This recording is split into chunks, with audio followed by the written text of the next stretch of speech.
जय माता दी दोस्तों, मैं विनय मेहरा आप सबका स्वागत करता हूं इस चैनल में। आज मैं कुंडली के बहुत ही इंपॉर्टेंट टॉपिक लगन दोष के बारे में बात करने जा रहा हूं। दोस्तों, उम्मीद है कि आपने लगन दोष के बारे में जरूर सुना होगा।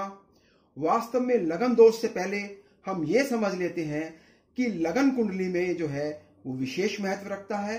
लगन का मतलब हम स्वयं हैं, लगन हमारी पर्सनैलिटी है, लगन हमारा कद और काठी है, लगन हमारा माइंड है, लगन हमारा व्यक्तित्व है और लगन हमारे को सर से लेकर पैर तक व्यक्त करता है। दोस्तों, आज हम आपको बताएंगे कि आप अपने लगन को यानी कि लगन के स्वामी को कैसे देखें, कैसे समझें। और ये इतना जरूरी है कि इसको यदि आपने समझ लिया तो फिर इसका मतलब है कि मोर देन 50% आपने अपने भविष्य को समझ लिया। कुंडली में आपका लग्नेश यानी कि लगन का स्वामी यानी कि आप स्वयं किस स्थिति में हैं, ये आपके पूरे जीवन के निचोड़ को बता देता है। मैं इतना जरूर कहूंगा कि मेरी इस वीडियो को देखने के बाद आप हर कोई बहुत आसानी से अपनी कुंडली में लग्नेश की स्थिति देखकर खुद ही जान सकेंगे कि मेरी जिंदगी कैसी रहेगी। और साथ ही साथ जो उपाय हमने बताए हैं, आप खुद ही उन उपायों को करके अपनी जिंदगी की मुश्किलों को आसान बना पाएंगे। तो दोस्तों, इस वीडियो को अंत तक जरूर देखें। हमें विश्वास है कि आज की मेरी ये वीडियो सभी के लिए बहुत यूजफुल होगी। दोस्तों, सबसे पहले हम आपको बताएंगे कि आप कैसे जानें कि आपकी कुंडली में लगन दोष है भी या नहीं। आपकी कुंडली में लगन का स्वामी जो है वो समझ लीजिए कि वो आपके शरीर का इंचार्ज है, यानी कि शरीर का मालिक है। अगर आपकी कुंडली में लगन पीड़ित है तो इसका मतलब है कि लगन का मालिक यानी लग्नेश भी पीड़ित है। इस वीडियो में हम आपको बताएंगे कि किन कारणों से लगन को पीड़ित माना जाएगा। और अगर किसी कारण से यदि आपका लगन या लग्नेश पीड़ित है तो फिर आप समझ लीजिए कि कोई भी राजयोग यदि आपकी कुंडली में बन रहा है तो फिर वो अच्छे रिजल्ट्स नहीं दे पाएगा। यहां एग्जाम्पल के लिए हमने वृश्चिक लगन की कुंडली ली है, क्योंकि ये कुंडली 8 नंबर से स्टार्ट हो रही है तो ये वृश्चिक लगन की कुंडली बनी। यहां लगन के स्वामी मंगल देव हैं और वो छठे घर में यहां पर मेष राशि में जो है मंगल देव बैठे हैं, यानी कि मंगल देव यहां त्रिक हाउस में है। क्योंकि छठे घर को, 8वें घर को और 12वें घर को त्रिक हाउस कहते हैं। ये 6, 8, 12 घर कुंडली में अच्छे नहीं माने जाते। तो लग्नेश यदि छठे घर में चला गया या 8वें घर में चला गया या फिर 12वें घर में चला गया तो इस कंडीशन में वो बलहीन हो जाता है। और सबसे बड़ी बात कि कुंडली में एक योग बनता है विपरीत राजयोग, और उसकी परिभाषा ये है कि अगर 6, 8, 12 का स्वामी 6, 8, 12 इनमें से किसी घर में बैठता है तो विपरीत राजयोग का निर्माण होता है। लेकिन सबसे बड़ी बात कि यह नियम लग्नेश पर लागू नहीं होता है, क्योंकि इसी परिभाषा में एक और बात जुड़ी हुई है कि लग्नेश का बलवान होना भी जरूरी है, जैसा कि हमने पहले अपने आप को लास्ट वीडियो में इस बारे में बताया था। और अगर लग्नेश खुद ही 6, 8, 12 में चला जाता है तो वो बलहीन हो जाता है, उसकी शक्ति समाप्त हो जाती है या फिर वो बुरे रिजल्ट्स देने के लिए बाध्य हो जाता है। इसलिए यदि लग्नेश 6, 8, 12 में चला जाता है तो वो बलहीन हो जाता है और कुंडली में लगन दोष लग जाता है। ये कंडीशन नंबर 1 जैसे हमने आपको बताया। कंडीशन नंबर 1 में लग्नेश जो है वो त्रिक हाउस में चला गया और वो बलहीन हो गया। दोस्तों, दूसरी चीज है डिग्री। मान लीजिए कि मंगल देव यहां किसी अच्छे घर में बैठे हैं, जैसे कि मान लीजिए कि 10th हाउस में बैठे हैं और अपने मित्र की राशि सूर्य देव की राशि में बैठे हैं। लेकिन यदि यहां पर मंगल देव की डिग्री 0, 1, 2 या फिर 28, 29, 30 यानी कि या तो वो बाल अवस्था में है या फिर मृत अवस्था में है, तो इस कंडीशन में जो है लग्नेश बलहीन हो जाते हैं। इसके बाद जो है हम देखेंगे कि नीच जो आपके लगन के स्वामी जो है वो नीच के नहीं होने चाहिए। देखिए, मंगल देव जो है वो 4 नंबर राशि में यहां पर नीच के होते हैं। हालांकि यहां मंगल देव को अच्छा स्थान प्राप्त है, भाग्य का स्थान प्राप्त है, फिर भी क्योंकि लग्नेश यहां पर नीच के हैं तो वो बलहीन हो गए हैं और वो अच्छे रिजल्ट्स नहीं दे पाएंगे।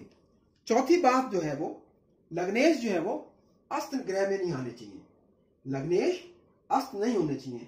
अब यहीं पर देख लीजिए कि जैसे यहां मंगलदेव 10th हाउस में हैं और अच्छी डिग्री के हैं, लेकिन यदि इनके साथ सूर्यदेव भी 8 या 10 डिग्री से डिफरेंस से बैठते हैं, मान लीजिए मंगलदेव यहां पर 15 डिग्री के हैं और सूर्यदेव मान लीजिए यहां पर के 23 डिग्री के हैं, तो इन दोनों की डिग्रीज में अगर 8 से 10 डिग्री का डिफरेंस है, अंतर है, तो फिर जो है वो लग्नेश यहां पर मंगलदेव जो है वो अस्त माने जाएंगे और वो बलहीन हो जाएंगे और इस कुंडली में लगन दोष बन जाएगा।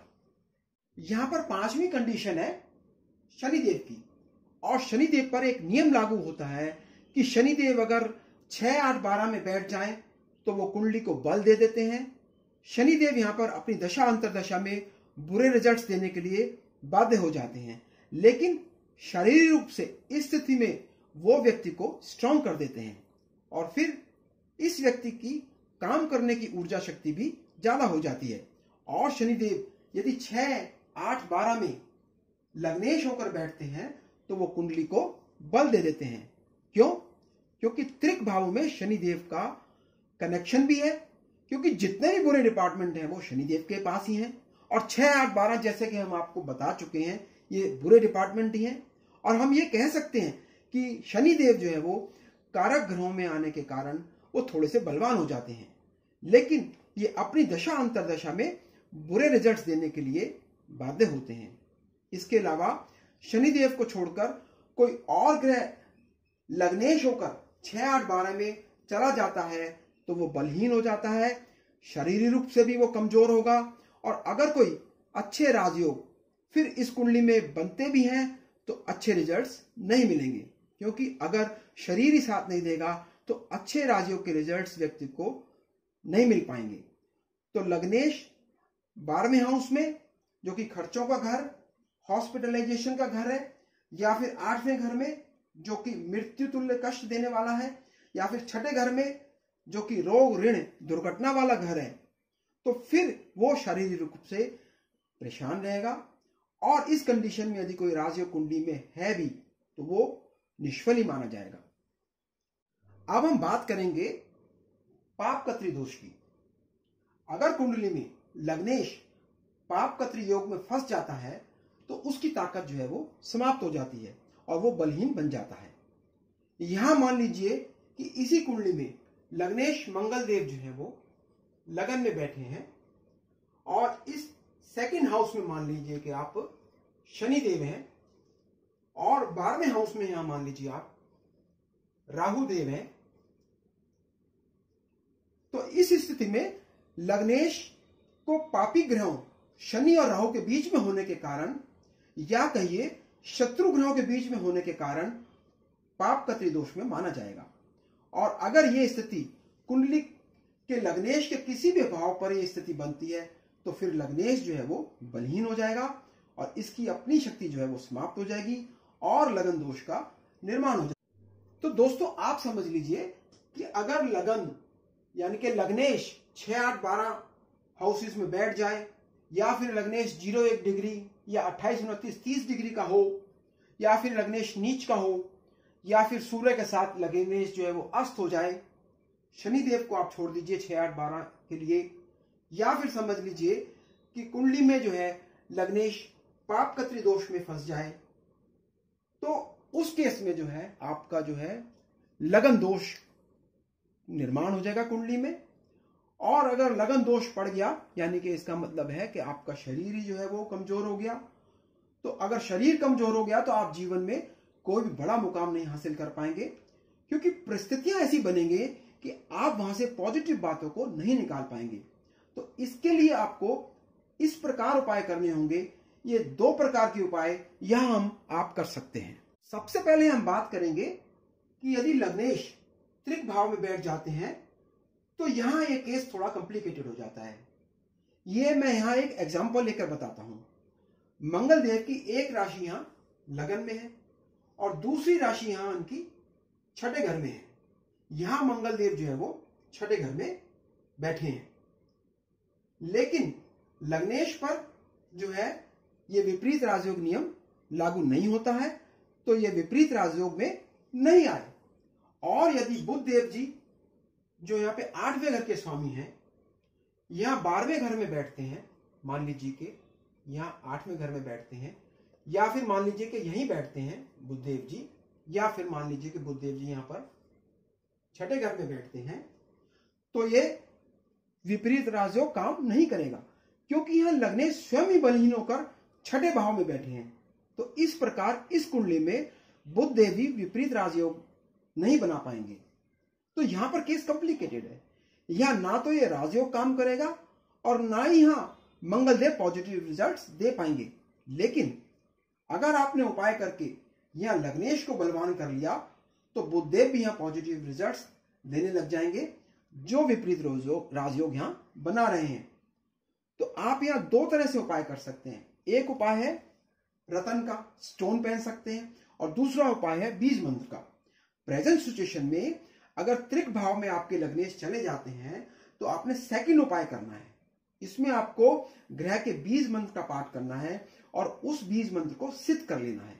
इसमें आपको 108 बारी बीज मंत्र का पाठ एक दिन में करना है, ज्यादा नहीं करना। दूसरी सिचुएशन है कि यहां पर डिग्री कम होने के कारण लग्नेश बलहीन हो गए, तो आप उनका रत्न धारण कर सकते हैं, लेकिन यह जरूर देखना पड़ेगा कि उनकी प्लेसमेंट अच्छे घर में हो, 6, 8, 12 में ना हो। तो आप रत्न धारण करके यहां लग्नेश को बलवान कर सकते हैं, ताकि उनकी पावर बढ़ जाए और वो बलवान हो जाए, ताकि आपका फिर स्वास्थ्य भी अच्छा रहे और आप में एनर्जी भी बढ़े। यहां पर आप दूसरा उपाय यानी कि बीज मंत्र का पाठ भी आप कर सकते हैं। आप दोनों उपाय इस केस में कर सकते हैं। तीसरी सिचुएशन में अगर लग्नेश नीच का है तो उसमें आपको रत्न धारण नहीं करना है। उस केस में आपको रत्न धारण नहीं करना है, रत्न धारण करना मना है, और आपको यहां दूसरा उपाय करना है, यानी कि बीज मंत्र का जाप करना है। दूसरा उपाय जो है ग्रह का बीज मंत्र का जाप आपको 108 बार करना है। चौथी सिचुएशन में अगर लग्नेश सूर्य के साथ अस्त हो जाते हैं तो आप रत्न भी धारण कर सकते हैं और बीज मंत्र का जाप भी कर सकते हैं, यदि वो किसी अच्छे घर में बैठे हुए हैं। यहां आप दोनों उपाय कर सकते हैं। लेकिन यदि कोई ग्रह 6, 8, 12 में सूर्य के साथ अस्त हो जाता है और वो योग कारक है, तो आप उसका रत्न धारण कर सकते हैं और उस ग्रह का बीज मंत्र का जाप भी कर सकते हैं। शनिदेव यदि 6, 8, 12 में बैठते हैं तो वे बलवान होते हैं और कुंडली को बल दे देते हैं। ये सिचुएशन मैंने कई कुंडलियों में देखी है। पाप कत्री यदि दोष है, मान लीजिए कि लग्नेश जो है पाप कत्री दोष में है और अगर लग्नेश अच्छे घर में बैठे हैं, तो आप उनका रत्न पहनकर भी उन्हें स्ट्रॉन्ग कर सकते हैं और उनका बीज मंत्र का जाप करके आप उनको स्ट्रॉन्ग कर सकते हैं। तो दोस्तों, ये जानकारी हमने आपको लगन दोष के बारे में दी, जिसमें कि आप स्वयं ही अपनी कुंडली देखकर पता कर सकेंगे कि आपकी कुंडली में लगन दोष है या नहीं। और अगर आपकी कुंडली में लगन दोष है तो आप स्वयं उसका उपाय भी कर सकते हैं। तो आप इस वीडियो को लाइक करें, शेयर करें और मेरे चैनल को सब्सक्राइब करें और इस वीडियो को आगे फॉरवर्ड करें, ताकि आपके फ्रेंड्स को भी इससे जानकारी मिले और वो भी इसका लाभ उठा सकें और अपने भविष्य के बारे में जान सकें और उसको अच्छा बना सकें। जय माता दी।